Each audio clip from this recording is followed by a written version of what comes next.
Hello, and welcome to Upper Schuylkill Valley Park's fourth and final video in the Amazing Amphibians video series. And today we're going to focus on frogs. And of course, frogs are the most commonly recognized amphibian, so we kind of saved them for last. And I brought a little frog here with me today, and I'm actually going to bring him up front so you can get a closer look. Now you'll notice I got him in the tank, because frogs are actually incredibly difficult to hang on to. Frogs actually have a very wet skin, and they're very slippery, and they have very powerful back legs. So for the sake of being able to see them in the video, we're just going to keep them in this tank so we're not chasing them around here in the Schuylkill Wild building. But this here is a green frog. This is one of the most common frogs found in Pennsylvania.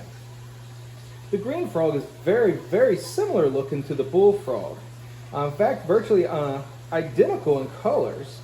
The main difference between the two, the bullfrog does get slightly larger, but they're very difficult to tell, especially when they're in water. Out of water like this, you can actually look, and directly behind their eye, you can see a line that runs down their body. And on the green frog, that line runs all the way from the eye all the way to the tail. And on the bullfrog, it only goes from the eye to about midway down the body. So that's really one of the easiest ways to tell. Otherwise, they're very similar in coloration. In fact, the green frog and bullfrog both vary in their colors. And it kind of depends on the type of season that we're having. They will actually vary their body coloration to all green, or to colors like this where they have the green head and brown body. Typically outside, the green frog will have a green head and a brown body if it's very hot and it's actually very dry outside, versus when it's very warm or even cool, but very wet, a lot of times their body will be all green. So it is varies a lot, depending on the season. However, you'll always find green frogs near water. Green frogs are kind of like divining rods. They just know how to find water. And in fact, this frog is the one that you'll find quite often as you're walking along. Even if you find like a mud puddle and you find a frog living in it, in most cases it's a green frog that's living in it. They're just very adaptive, and they just know how to find water. That's one of the reasons that this is such a common frog, because they are so good at finding water. And so this is probably the most common frog to find in Pennsylvania, and it's actually one of the most common frogs to find all over the United States. So it's a very widely distributed frog. It has all your typical frog characteristics. It's got the very long back legs and the short front legs. In fact, this frog right here is actually pretty small. This is actually this season's frog. Much like the bullfrog, their tadpoles take about 2 years to change into a frog. So this guy is actually in his first season. So he will actually get about 4 times bigger than what he really is right here. However, this frog, like I said, it has all your common characteristics of a frog. And it has a tendency to hang around the water because that's where its food source hangs out, and that's why it finds water so easily. And frogs pretty much will eat anything that they can fit in their mouth. So he eats a lot of bugs and grubs and worms, but he'll also feed off of other frogs, especially as they get larger. And at this size, they'll actually feed off of tadpoles. So they actually will eat other frogs as well.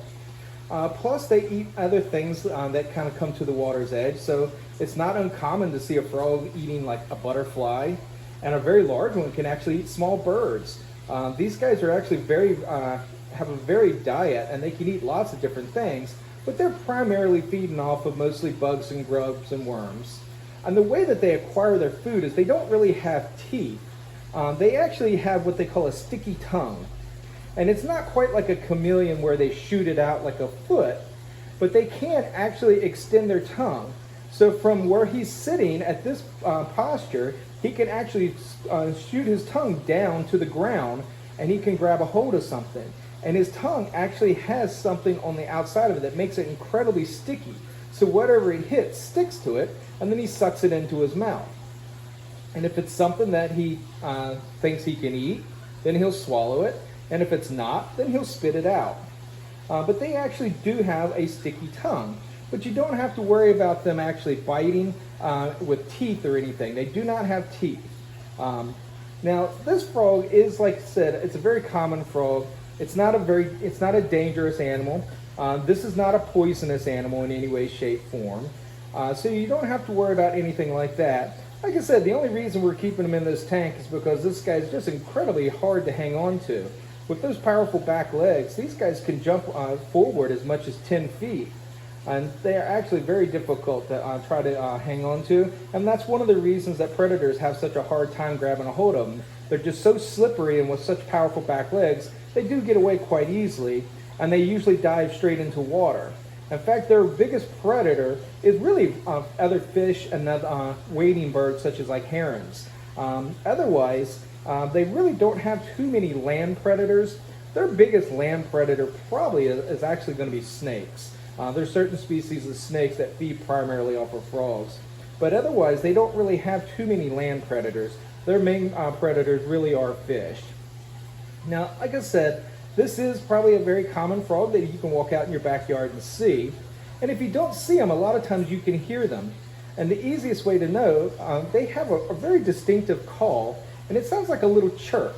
So if you're walking along the water's edge and you hear, and then you hear a plop in the water, then you just heard a green frog, and that's their call as they go into the water to warn all the other frogs in the area.